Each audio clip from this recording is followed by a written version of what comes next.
Most people who want to be rich are broke. And it's not because they're lazy and it's not because they're bad with money. It's because of the Western world's #1 wealth killer and almost nobody talks about it. By the way, I'm Richmond Din and I've made over $20 million online. I've spoken at Funnel Hacking Live, been interviewed by some industry legends such as Russell Brunson, Myron Golden, and Ryan Pineda. And you can fact check all of this, including my actual Stripe account here on my channel. So in this video here, I want to show you the killer to your financial freedom, why it's destroying most people's chances of ever becoming free, and how to flip it into your biggest advantage, especially if you're a coach or entrepreneur and nobody knows who you are. So the first thing that nobody talks about when it comes to wealth killer is this: keeping up with the Joneses. Now, what does that term mean? Well, most people think it means, okay, so if my friend buys a brand new car, I'm gonna want to buy a brand new car. If my neighbor buys a bigger house, I wanna buy a bigger house. If a person across the road upgrades their patio or gets a bigger barbecue, I wanna keep up with the Joneses to buy a better barbecue. And that's the one thing that's causing most people to not be able to spend less than they earn. Now, we all know that the step #1 to wealth creation is spend less than you earn. And everybody knows that, but not many people know why they struggle because of this plague here in the Western world, where they've sold you a lie that if you don't keep up with the Joneses, if you don't have the nicest house on the street, if you don't have the most up-to-date phone or the best technology or the best car or whatever that thing may be, then it means you're not good enough. It means you're falling behind. It means you're not a person of status. It means no one's going to listen to you. And we get caught up in this vicious cycle and this trap that society has sold you on. And that is the lie that's keeping you stuck, because the government wants to keep you working for as long as possible so they can get more taxes and keep the flywheel going. Now, when I was an optometrist, I used to be an optometrist for 10 years. I remember this was over 20 years ago. I'm 42 now. And I started my optometry career 20 years ago. Then I retired from optometry, or not retired, I left optometry because it wasn't fulfilling and became a full-time entrepreneur and coach online. But when I was an optometrist, I remember my very first paycheck 20 years ago when I was a 22-year-old was $56,000 a year. I signed a contract my first year as a new graduate, $56,000 a year. Now that was okay money back then. I mean, it wasn't great, but it wasn't terrible. It was okay. And I had enough to live. And I remember 6 months into my career, I became extremely competent, really good at what I did, and I got a pay rise. And the pay rise went to $68,000 a year. And you know what I did with that pay rise? I didn't save it. Back then, we were living in a tiny home, renting for $140 a week. I was driving a $300 car. And as soon as I got that pay rise, I upgraded my car. And so I was no better off. And then I worked for another 6 months, and my $60,000 thousand salary, or $65,000, went up to about $78,000. And now I'm like, wow, I'm making money fast. I'm making more money. And so the place we were living in wasn't that great, but it was okay. And so we decided to move into a higher rental apartment or little unit. And that was around about $220 a week. And now we were living a little bit better of life, a better car, and better circumstances, because I was trying to keep up with the Joneses. And guess what happened when my pay went up to over $80,000 a year? Again, we moved into a better home. I started buying a better car and started eating out, fine dining, and everyone I'm acting like as if I was so rich and wealthy, but I wasn't. And then when my income exceeded 100 grand a year, which happened within a 2-year period, because in optometry, your income actually accelerates quite fast because your experience accelerates fast, but then you kind of plateau. So I hit 6 figures almost 20 years ago. And then I bought my first home, got a mortgage, tried to keep up with the Joneses, bigger house, bigger everything. And I did that for a couple of years only to realize this: what am I doing? Why am I actually trying to compete? When my friend got a better car, I wanted a better car. When my friend got a better house, I wanted a better house. And I realized that I was caught up in this trap that really wasn't serving me. And the trap was keeping me stuck. And that's when I made a decision that I'm no longer going to try to keep up with the Joneses. I didn't want to do that anymore because I wasn't saving and I wasn't getting ahead. And I knew that if I kept on doing this, it wasn't going to be the smart thing. And so it was hard for me. But for the next 5 to 6 years, I became ultra disciplined and started really spending less than I earned, But more importantly, I started investing the difference into property. And in a very short amount of time, I amassed a portfolio of over 10 properties. I became a self-made millionaire. But during that time, there was a huge period where I was driving the crappiest car out of all my friends. I wasn't living in the best home. I wasn't wearing the best clothes. We weren't going to the most fanciest dinners. And I was quote unquote, I don't know, I wouldn't call myself a tight ass, but I was smart with my money because I no longer wanted to keep up with the Joneses. And that's when I first got a taste of what it takes to become wealthy, because I stopped playing the popularity game.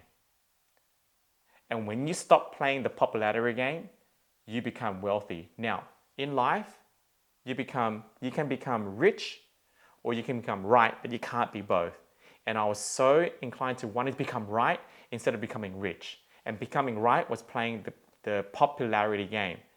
And I found myself moving towards freedom, or thinking I was moving towards freedom, when in fact I was just upgrading my cage. So the question I have for you is, are you trying to keep up with the Joneses? Are you playing the popularity game? Are you thinking that's going to get you freedom when in fact, when you're just upgrading your house and upgrading your car, what you're really upgrading is you're just upgrading your cage? That was a big light bulb moment for me. I didn't want to upgrade my cage anymore. I wanted more freedom. And that's the paradox of spending. And so step number one to getting wealthier is to spend less you earn. Don't worry about what everybody else thinks. Chase freedom. Don't chase upgrading your cage. Now, the second thing that's keeping everyone stuck when it comes to financial freedom is this. It's this word here called focus. Now, what do I mean by focus? I mean this: cash allocation. So let's just say, okay, great, I'm smart now. I'm not going to care if I drive the crappiest car out of all my friends. I mean, if they're my true friends, are going to be with me anyway. I don't care if I live in the crappiest house. I don't care if I don't get to go to fancy dinners yet. I don't care about all these things. And now I've got surplus money. I'm saving $1,000 a week, or I'm saving $1,000 a month, or I'm saving $1,000 every quarter, whatever it is you're saving now because you're spending less than you earn. What do you do with those savings? Where do you focus those savings? Where do you allocate that resource? This is important, because where focus goes, energy flows. And so wherever you spend your savings into something that's going to help you make more money is going to dictate you on how far and how fast you go, because if you spend it on the right thing, you can go faster. Now, I'm not saying all investments are great investments, but let's just say you got one investment that yielded you 20% returns and another one that could have yielded you 30 or 40%. Now, both are great, but one, you just lost out on an opportunity. So there's opportunity cost when it comes to investing. And so focus is ultra important. The problem is most people don't know what to do with their spare cash. Now, if you've got a pen and paper ready, this is a big sentence that I believe is going to change your life. It's this: if you don't have a purpose for money, then money has no purpose. I'll say it again. If you do not have a purpose for money, then money has no purpose. And so you need to find a purpose for money. You need to have some intentionality behind it. What do I mean by this? So this is a vision board, okay? This is the vision board, okay? And this is my most recent vision board, actually. But I did my very first vision board about 8 years ago when I started this whole entrepreneurial journey. And back then, even though I had self-made through property, I had actually lost it all a couple of years later through investing poorly in the mining towns. And I was $1.2 million down the hole. And I was recovering from my financial collapse. And I had left optometry, starting a brand new career as an entrepreneur. And I was starting out from scratch again. And I had this vision board, and on the vision board was my dream car, my dream house, my dream family, my values, holidays I wanted to go on with Penny, our dream lifestyle, how many kids we wanted, how much I wanted to make in my coaching business, all the mentors that I wanted to meet. And that vision board, I spent a lot of time on. I got all the pictures there, and I put it on my wall, and it was on my wall every day. And every day I walk in my office and I'll stare at it and I'll watch it, and it'll be like, and I could feel it. But you know when something's on your wall, after about 3 months, you stop noticing it. You stop really staring at it, and it becomes kind of like background noise. Kind of like the plant behind me, I forget that there's a plant there. You know what I mean? So you probably have things on your wall or pictures in your house that you walk past every day, and you just haven't really looked at it for a while. Like it's there, you know it's there, but you haven't looked at it. It was like that with my vision board. I stopped looking at it. And it was really funny. A couple of years later, we had moved into our dream home on the water. Our business had far exceeded my initial goal of making 100 grand a year as an online coach, and I was making over $1 million a year, and it was crazy. And at the time, we had the financial resources to get people to pack our old home and unpack into our new home, and it was awesome. We didn't have to pack. And I remember as they unpacked everything for me and I was trying to place the things in the right place where I wanted, I found my vision board. It was packed in a box. I took it out and I saw it and I sat there and I thought, wow. On that exact vision board was the house I was living in. In fact, the house I was living in was better because I didn't ask for a waterfront house. I was asking for a 100K a year business and we were doing $1 million a year. My mentors I had physically met, like Tony Robbins and Russell Brunson and many other world leaders, and my relationship with Penny was amazing. We had 3 beautiful daughters and it was just, I couldn't believe it. I could not believe the life we had created for ourselves. And I thought, wow, I sat there just feeling so grateful, thinking to myself, the power of intention. Because I set the intention years ago, and not to sound woo-woo, I do believe there's things in this world where you can't see, hear, feel, or touch, but my gosh, that happened because I set the intention or I set the focus. I set the focus. So if you don't have a purpose for money, then money has no purpose. And so you must find a purpose for money. Otherwise, it's going to be harder for you to save. But more importantly, when you do save, you don't know what to do with it and you may do reckless things with it. And the worst thing you can do with your money, and this is going to be controversial, is try to hoard it. Because deflation will kill your savings. And so for example, if you got $10,000 saved today, and we know that inflation is underreported, and let's just say inflation is 5 or 6%, that 10,000 is now worth 9,500 by the end of the year. And so it's going down and down. Not only that, the cost of everything else is going up, and so the disparity is less. So cash is becoming less of a commodity. It's less valuable now more than ever. And so that is a problem. And so, okay, you now have a purpose for money. You either want to invest it, you want to have a nest egg, you want to put it into your business, you want to put it into shares, you want to put it in property, whatever. You need to find a purpose and an avenue. And once you've done that, then what are you going to do with all the profits? Is it going to build a school? You're going to donate to charity? You're going to help your kids, save up your kids' school fees? Like, what is the purpose for money? Have a purpose, have an intention, have a focus for money. When you do that, you'll get out of that broke cycle. I want to talk about the third thing that keeps people broke, and it's this: hoarding. So if you don't have a purpose for money, or if you think your purpose is to save, or hoard, you will get into trouble. Why? Because money devalues with time. If you try to keep cash, you will lose it. And in fact, some countries like Japan, if you put money in the bank in Japan, guess what happens? They charge you for it because they don't want you to put money in there, and so you're losing even more. And so, if you hoard, you'll be left behind. You must invest and invest wisely. And I want to give you, in my opinion, what the best investment that you can make in your lifetime if you are under 50 years old. Is it shares? Is it Bitcoin? Is it crypto? Is it property? Is it something else? What's the best investment you can make when you are under 50 years old? It's this. It's your skills that are able to take you to earning $120,000 a year to $150,000 a year, or 150 to 200, or 200 to 300. So your biggest income producing asset that you will ever have from a cash flow perspective in your life is going to be you. Let me give you an example. Let's just say I'm relatively young, I'm 42, but I have found my purpose in online coaching, and I'm not going to retire. I want to do this for the rest of my life, and that's why I left optometry to do this. And so I know that in order for me to let's just say my goal was to make $1 million a year for the rest of my life. Now, I am confident to be able to do that because we've been doing it for a while now. But in order for me to make passive $1 million, without me having to work for money, that would require an asset base of at least $10 million that's returning 10% net to help me make $1 million a year. Now, if I want to be able to spend $1 million a year, then I have to make $1.5 million because I have to pay tax on it. That means I need a portfolio of a $15 million portfolio that's netting me 10%, which is 1.5 mil, to make me 10, which would make me 1 mil a year. I hope that kind of makes sense. So I have to build a net worth of $10 million a year that's netting me $1 million a year. Now, in order to do that, I would need to invest.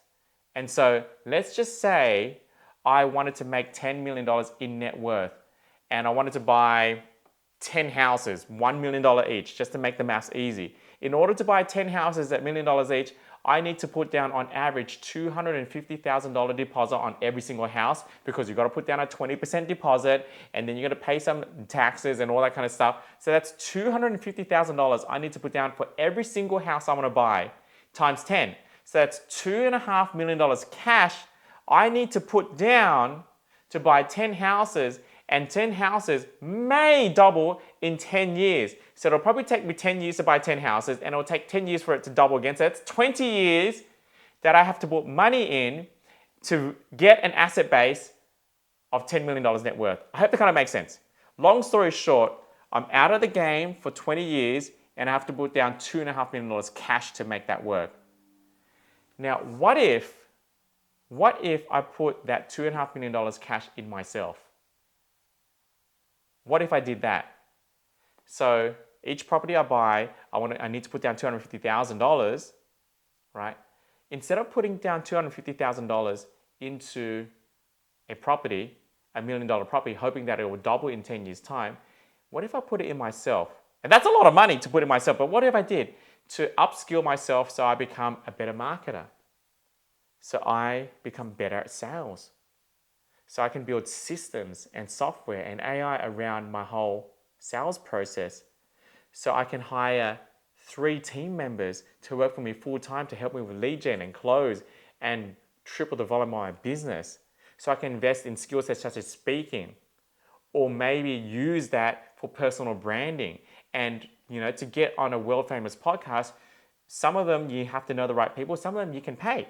So to get on a big podcast, you can pay them $20,000 and they'll have you on. And that means you could get on 10 really big podcasts and build your personal brand. And guess what happens when you build your personal brand from investing $250,000 in yourself? Well, you go from earning $1 million a year to maybe $3 or $5 million a year. And so your earning power goes up. And so if I'm earning normally $1 million a year, I'm trying to invest the difference and try to invest in property. But if I invested that in myself, now I can go from $1 million a year to $3 million a year. Now $3 million a year is $2 million extra. That means over 20 years, I would have made an extra $40 million. $40 million from the same amount of investment that I would have had to make if I wanted to buy 1 house, not 10. See the difference there? So instead of buying 1 house for $1 million and putting down $250K, what if I put it in myself so I can go from earning $1 million to $3 million, and that over 20 years, I'm going to make way more. So that means that hoarding will keep you broke. And the one thing that will keep you wealthier more than anything else is investing in yourself. No one tells you this. No one tells you this. And I get that for many of you, like, oh my gosh, I'm not even on 100K yet. I'm not even on 200K yet. But when you do get there, you're going to be asking yourself, okay, should I take money off the table and start hoarding? Or should I reinvest it in myself? I would reinvest in myself always. I've taken minimal profit from our business over the last couple of years because I want to reinvest in myself again and again and again and again. I literally just signed up to a $350,000 mastermind. This is $350,000 USD that I paid in full to be a part of, and I could have bought a brand new home for that as an investment. But I knew if I bought a house for $350,000 and it was returning me, say, 20 grand a year in rental, and then the house may go up with time. Like, it's only making me an extra $20,000 a year, and it may, in 30 years time, that 350K house may go up to $2 million, and I've only made an extra 1.7 million equity plus the 20 grand a year. Like, investing 350K in myself, I can make way more, and I did. After that 350K investment, I sold my very first $1 million offer.